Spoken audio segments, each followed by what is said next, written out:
Before you scroll past this video, I need to tell you something that might save your entire future. You have been wondering why your prayers are not being answered, why things that should be working out keep falling apart, why people who promised to support you suddenly turned against you, why doors that were supposed to open just slammed in your face, and you think it is spiritual attack. You think the enemy is coming against you. You think God is testing you. But what if I told you that you are the one blocking your own blessings? What if the reason your breakthrough has not come is because you cannot keep your mouth shut? I know that sounds harsh, but stay with me. There are 5 things that God clearly warns us in Scripture to never tell anyone. 5 specific things that, when you speak them out loud, you are giving the enemy legal rights to destroy what God is building in your life. And I am willing to bet that you are guilty of at least 3 of them, maybe all 5. You think you are just being honest. You think you are being transparent. You think you are sharing your testimony, but you are actually opening spiritual doors that were meant to stay closed. Here is what most people do not understand.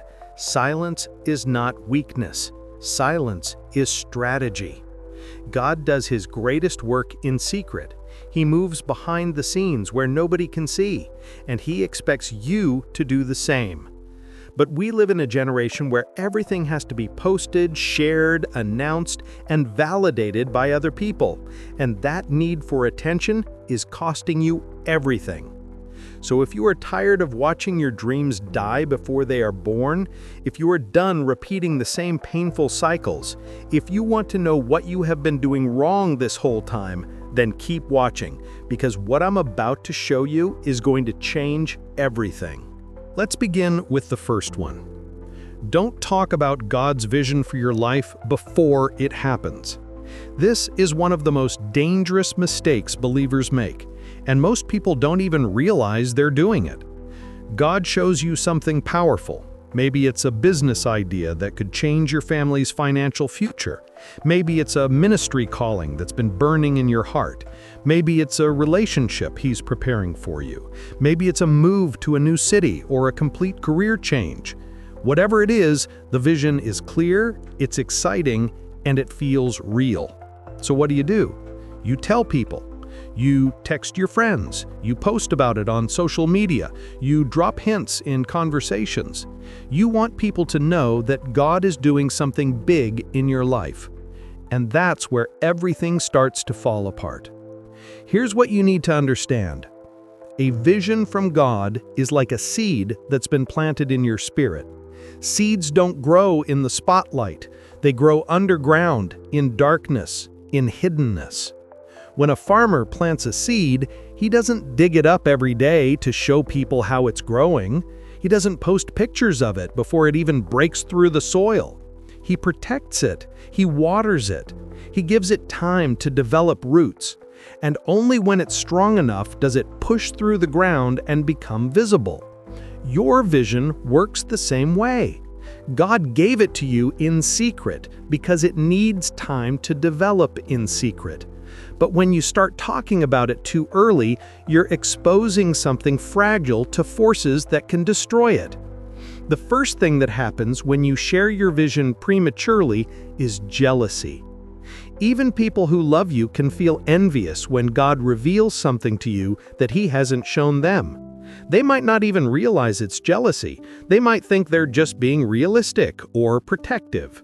But in the spiritual realm, that jealousy becomes a weapon against you. Their thoughts turn into prayers not for you, but against you. They start thinking things like, "Why would God choose them for that?" Or, "They're not ready for something that big." Or, "That's never going to work." And those thoughts carry spiritual weight. You've just invited negative energy into something that was supposed to be pure and God-ordained. The second problem is doubt. Not everyone has the faith to believe what God showed you. When you share your vision with people who don't have spiritual eyes to see it, they immediately start poking holes in it. They ask questions you don't have answers to yet. They bring up obstacles you haven't thought about. They remind you of past failures. They tell you to be practical, to think it through, and to have a backup plan. And suddenly, the vision that was crystal clear when God gave it to you becomes cloudy. You start second-guessing yourself. You start wondering if you really heard from God or if it was just your imagination.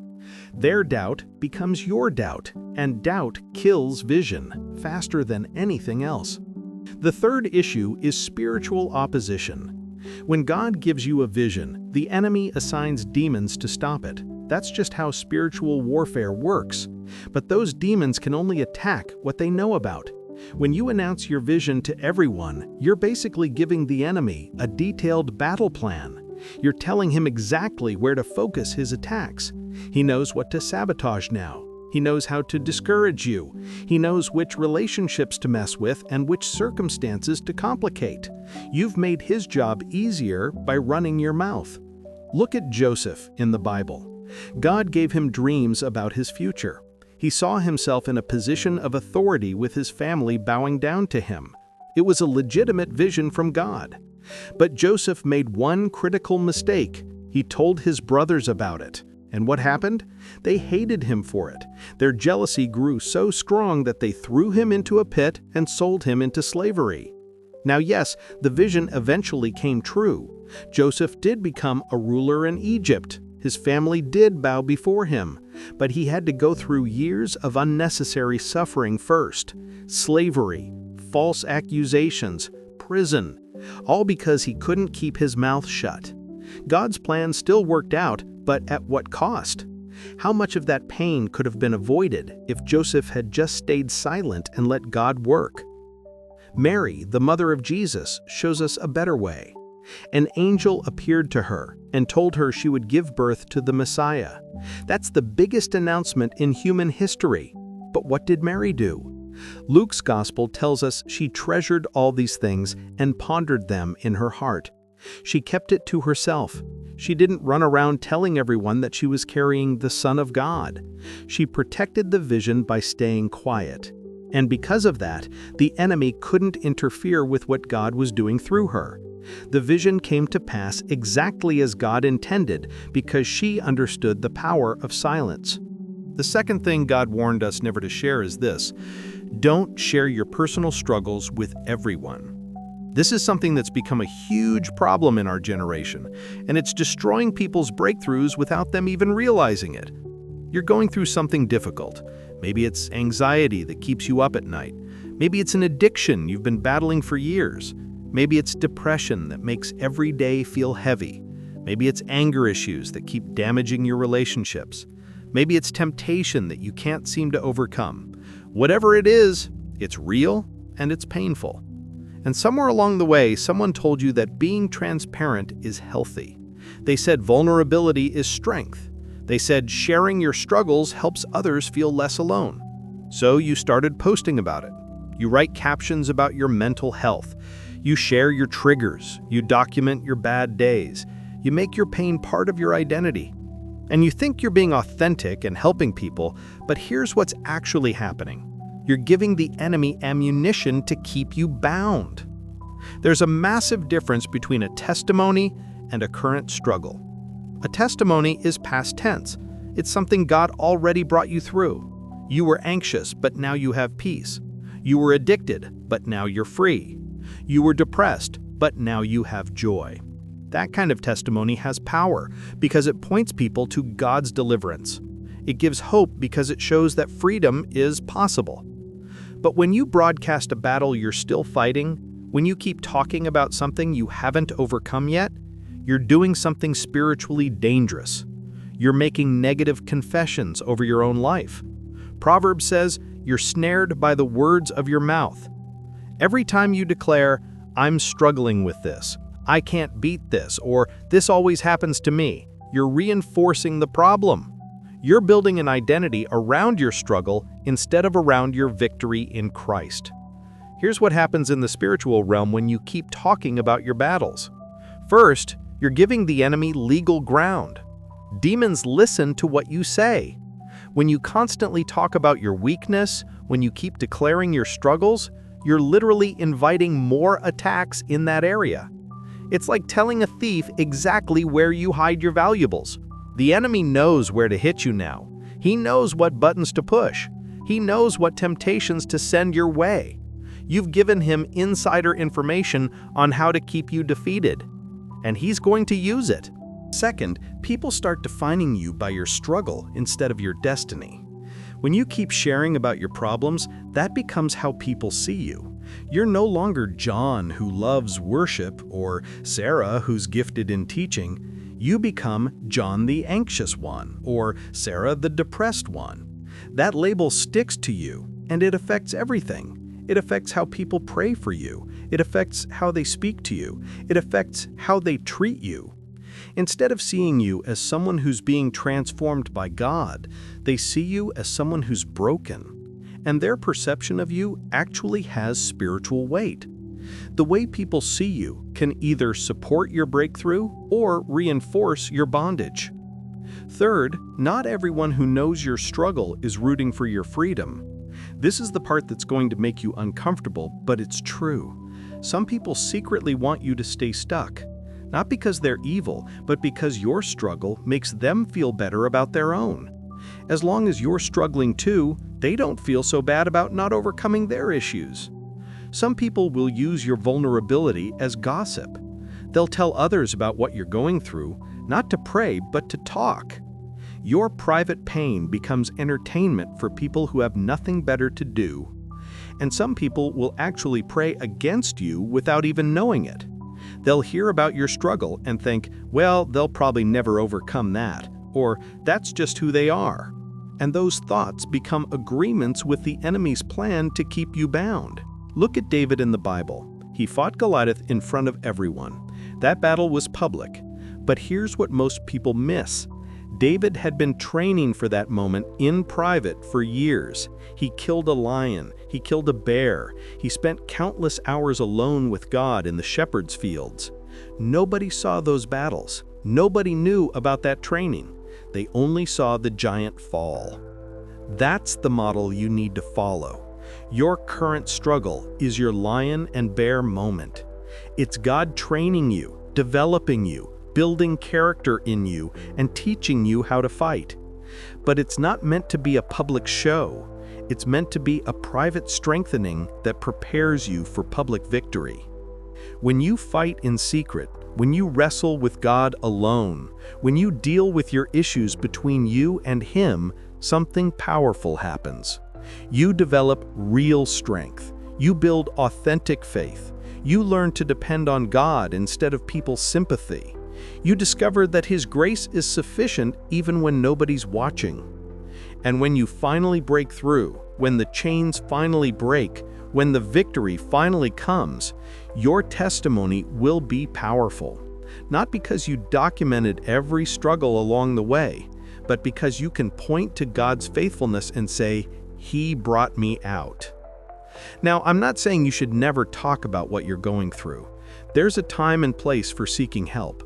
If you're struggling, find a pastor, a counselor, or a mature believer who can actually help you. Someone who has spiritual authority and wisdom. Someone who's been where you are and found freedom. Someone who will pray with you, fast with you, speak truth to you, and hold you accountable.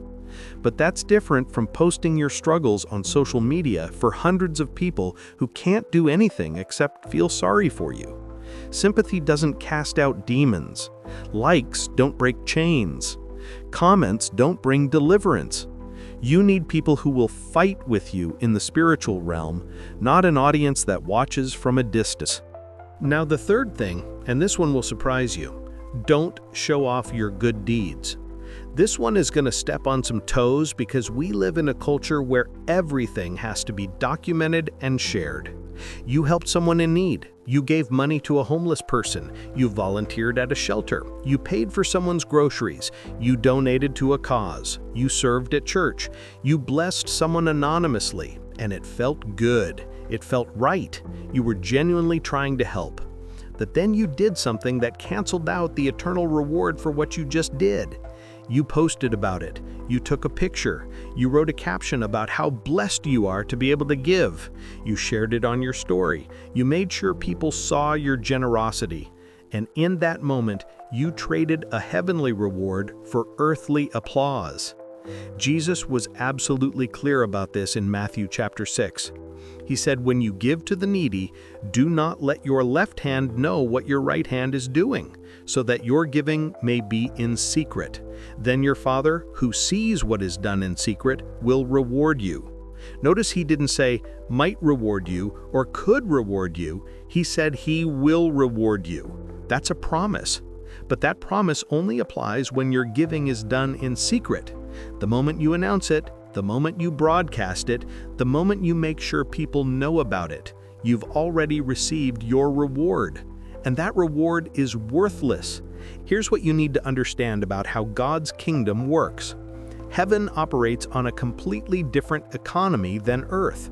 On earth, you get rewarded for what people see.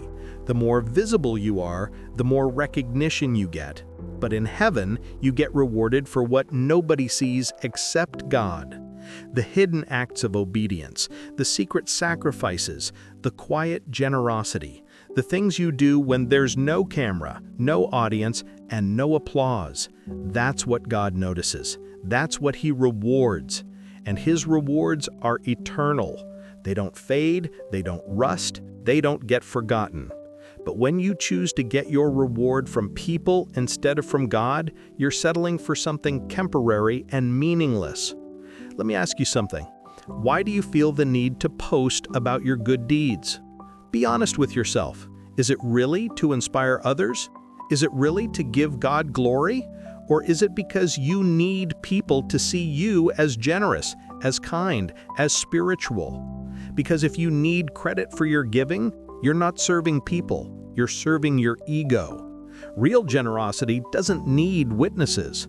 Real love doesn't need validation. When you give because God told you to, when you serve because His love compels you, when you bless others because you've been blessed, the act itself is enough. You don't need anyone to know about it. You don't need recognition. You don't need praise. The joy comes from obedience, not from attention.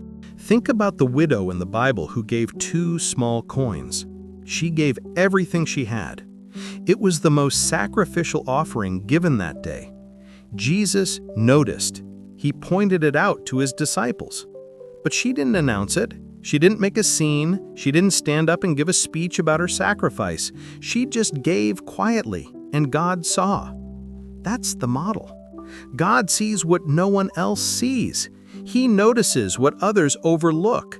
He values what the world considers insignificant.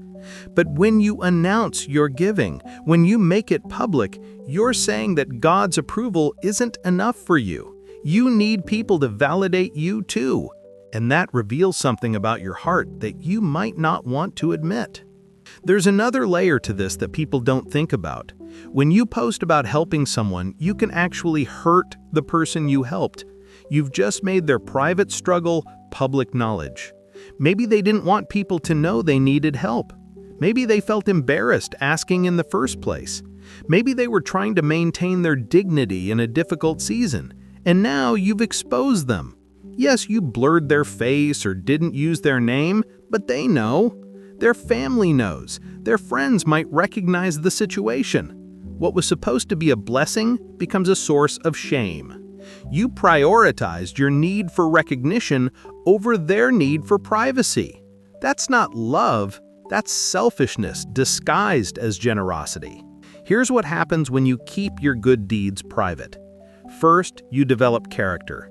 When nobody's watching, when there's no reward except God's pleasure, you discover what you're really made of. You find out if you're actually generous or if you just want to be seen as generous. You learn to give without expecting anything in return, not even recognition.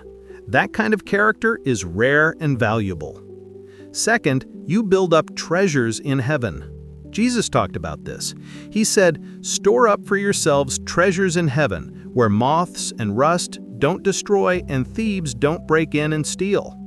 Every secret act of kindness, every hidden gift, every quiet service, God is keeping a record. And one day, He's going to reward you for it. Not with likes or comments, but with eternal rewards that actually matter. Third, you protect yourself from pride. The moment you start announcing your good deeds, pride creeps in. You start comparing yourself to others. You start thinking you're more spiritual, more generous, and more obedient than other people. And pride is deadly. It's what turned Lucifer from an angel into Satan. It's what caused King Saul to lose his kingdom. It's what makes God resist you instead of bless you. James says, God opposes the proud but gives grace to the humble. When you keep your giving private, you stay humble. You remember that everything you have came from God anyway. You're just a steward managing His resources. There's nothing to brag about. The truth is, announcing your generosity reveals that you're still seeking approval from people instead of resting in God's approval. You're still trying to build a reputation instead of building character. You're still choosing temporary validation over eternal rewards. And every time you do it, you're robbing yourself. You're trading something priceless for something worthless. Stop doing that. Do good and stay quiet. Serve and stay silent. Give and keep it between you and God. Let Him be the one who tells people about your generosity if He wants to. Let Him be the one who promotes you. Let Him be the one who rewards you, because His reward is worth infinitely more than anything people could ever give you. Let's talk about the fourth thing. Don't tell everyone about your family problems. Your marriage is going through a rough patch. Your kids are acting out. Your spouse said something that hurt you. Your parents disappointed you. Your in-laws are driving you crazy. Your teenager is making bad choices. Your family is messy and complicated and far from perfect. And you feel like you need to talk about it. You need to vent. You need advice. You need someone to understand what you're going through. So you start sharing. You tell your coworkers about the argument you had with your spouse last night. You post vague complaints on social media that everyone knows are about your family.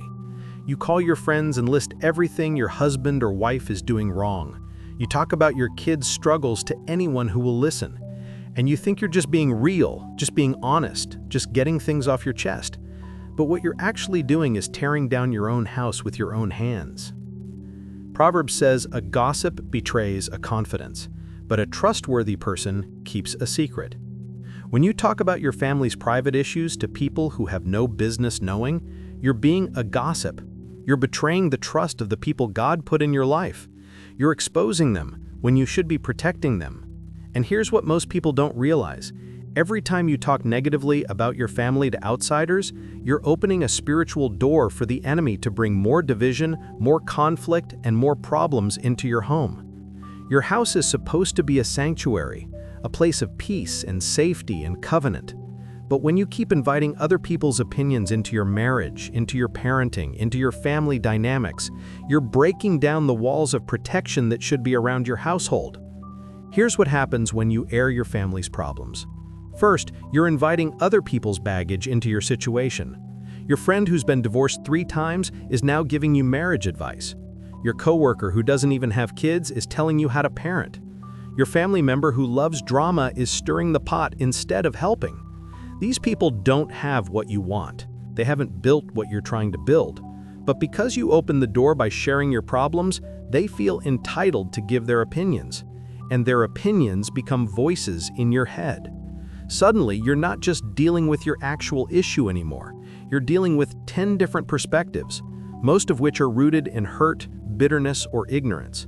And all of that noise makes it harder to hear God's voice about what you should actually do.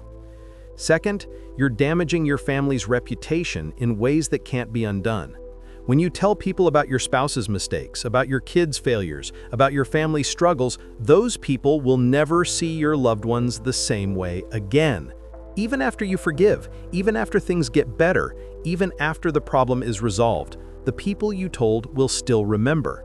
They'll still look at your husband with judgment. They'll still treat your wife with pity. They'll still see your kids through the lens of what you complained about. You've permanently changed how others perceive the people you're supposed to protect. And that's a betrayal that words can't fix. Third, you're teaching your family that loyalty doesn't matter. Your kids are watching. They see you talking about their other parent to friends. They hear you complaining about family issues to outsiders, and they're learning that it's okay to betray trust. They're learning that when things get hard, you run to other people instead of working it out within the family. They're learning that loyalty is conditional. And one day, they're going to do the same thing to you. They're going to talk about you to their friends. They're going to expose your flaws. They're going to air your problems. And you'll wonder where they learned that behavior. They learned it from watching you. Marriage counselors exist for a reason. Pastors exist for a reason. Licensed therapists exist for a reason. These are people who are trained, qualified, and bound by confidentiality to help you navigate family challenges. They're not going to gossip about your situation at the next gathering. They're not going to take sides. They're not going to make your problems worse. They're going to give you biblical wisdom, practical tools, and professional guidance. That's who you should be talking to when your family is struggling. Not your entire social media following. Not your co-workers who barely know your spouse. Not your friends who are just as messy as you are. Get help from people who are actually equipped to help. But here's the deeper issue. When you constantly talk about your family's problems, you're speaking death over your household instead of life. Words have creative power. When you keep saying, "My marriage is falling apart, my kids are out of control, and my family is dysfunctional," you're prophesying negativity over the people you're supposed to be covering in prayer. You're agreeing with the enemy's plan to destroy your home.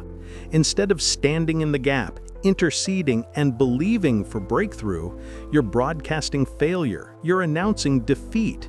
And every time you do that, you're making it harder for God to move because your words are working against His purposes. Think about Jesus, when He was falsely accused, when people lied about Him, and when His enemies tried to destroy His reputation, He stayed silent. Isaiah says He was oppressed and afflicted, yet He did not open His mouth. He didn't defend Himself. He didn't argue. He didn't try to set the record straight with everyone. He knew that some battles aren't for public consumption. He knew that silence is sometimes the most powerful response.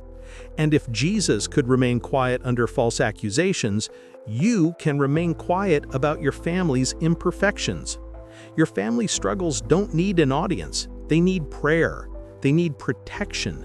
They need you to be a wall of defense, not a megaphone of their failures.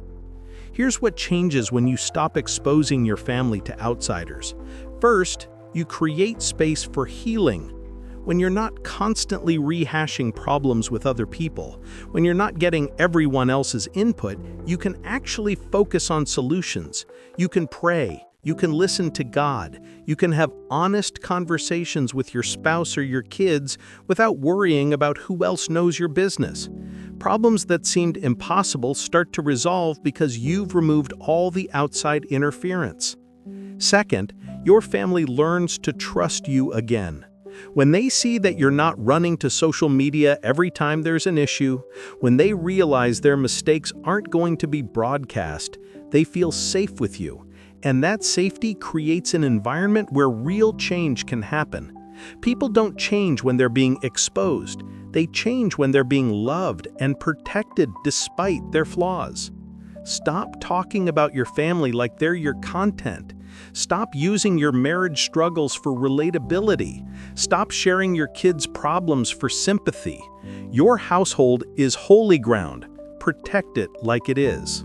The fifth and most dangerous thing God warns us never to share is this: don't announce plans before God approves them. You have an idea, and it excites you. Maybe it's a new business venture. Maybe it's a move to another city. Maybe it's a career change. Maybe it's a ministry you want to start. Maybe it's a major purchase. Maybe it's a relationship you're considering. Whatever it is, it feels right in the moment. You can see it clearly. You're passionate about it. Your emotions are high. So you start telling people. You make announcements. You post about it. You create timelines. You tell everyone what you're about to do. And then something happens. The door closes. The opportunity falls through. Circumstances change. And now you're left looking foolish because you announced something that never happened. You have to backtrack. You have to explain. You have to deal with the embarrassment of people asking, whatever happened to that thing you were so excited about? James chapter 4 addresses this directly. It says, "You who say, today or tomorrow we will go to this or that city, spend a year there, carry on business, and make money. Why, you do not even know what will happen tomorrow. Instead, you ought to say, if it is the Lord's will, we will live and do this or that." Notice the condition. If it is the Lord's will. Not if it feels right. Not if it excites you. Not if other people think it's a good idea. If it is the Lord's will. That's the only foundation solid enough to build your plans on. But we live in a generation that moves on feelings instead of waiting for God's confirmation. We feel something once and assume it's God speaking. We get excited about an idea and treat that excitement as divine direction. And then we wonder why so many of our plans fall apart. Here's the problem. Feelings are not confirmation. Excitement is not direction. Just because something makes sense to you doesn't mean God is in it. Just because an opportunity appears doesn't mean you're supposed to take it. The enemy can open doors too. He can create opportunities that look good on the surface but lead you away from God's actual plan for your life. And if you're making decisions based on how you feel instead of what God has confirmed, you're going to end up in places God never sent you. You're going to waste time, money, energy, and relationships building things God never told you to build. And the worst part is, you announced it to everyone, so now your failure is public. Here's what happens when you announce plans prematurely. First, you're giving the enemy information he can use against you. When you tell everyone what you're planning to do, the enemy knows exactly where to attack. He knows what doubts to plant in your mind. He knows which obstacles to put in your path. He knows how to interfere with relationships.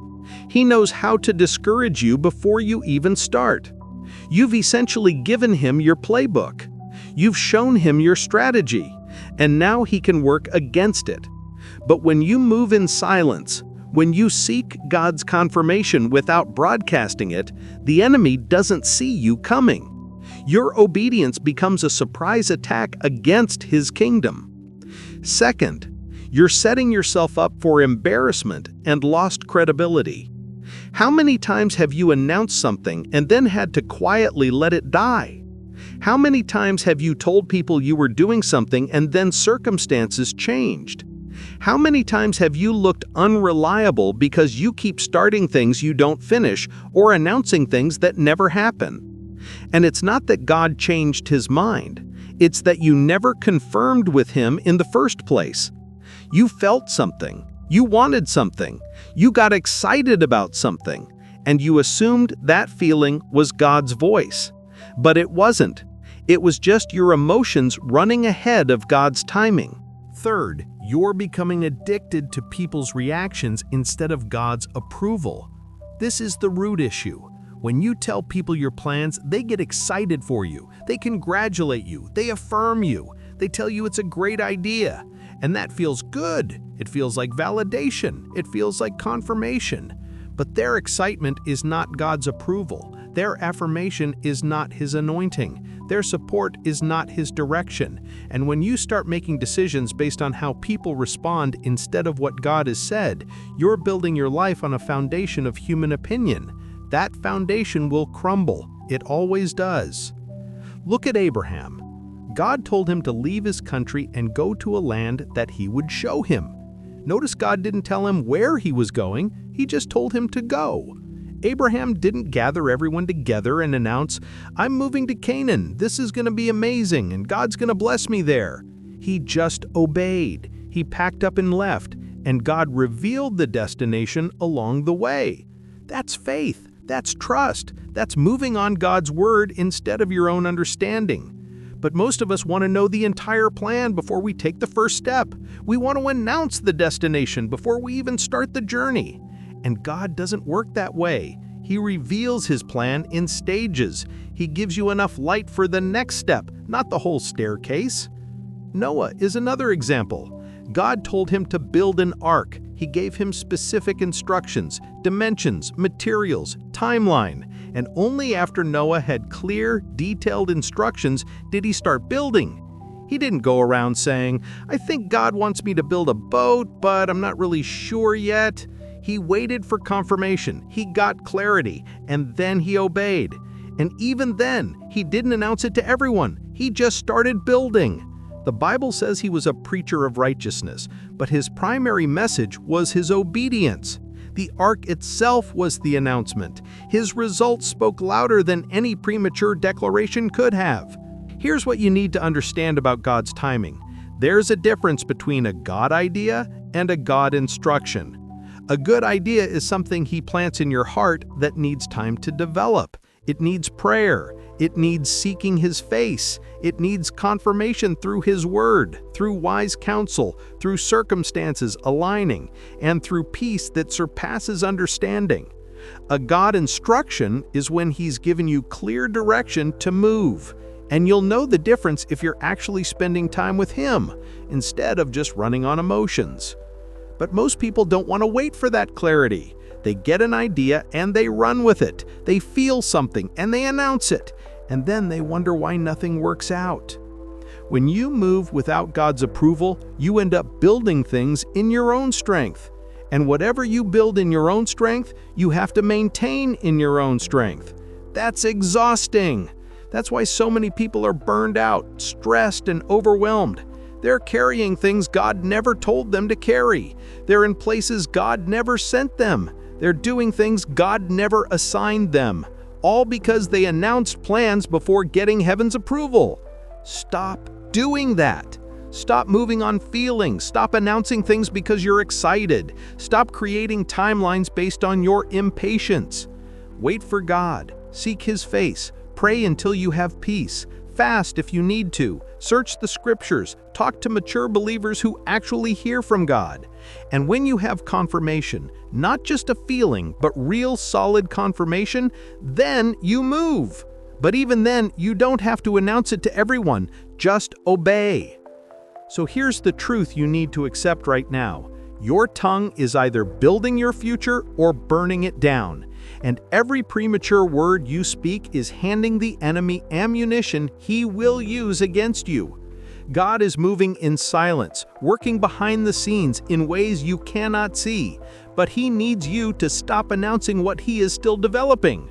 From this moment forward, guard your mouth like your destiny depends on it, because it does. Let God promote you, let Him announce you, and let Him testify about you when the time is right. Your job is to stay faithful, stay silent, stay focused, and watch what happens when you finally stop sabotaging your own breakthrough with words spoken out of season.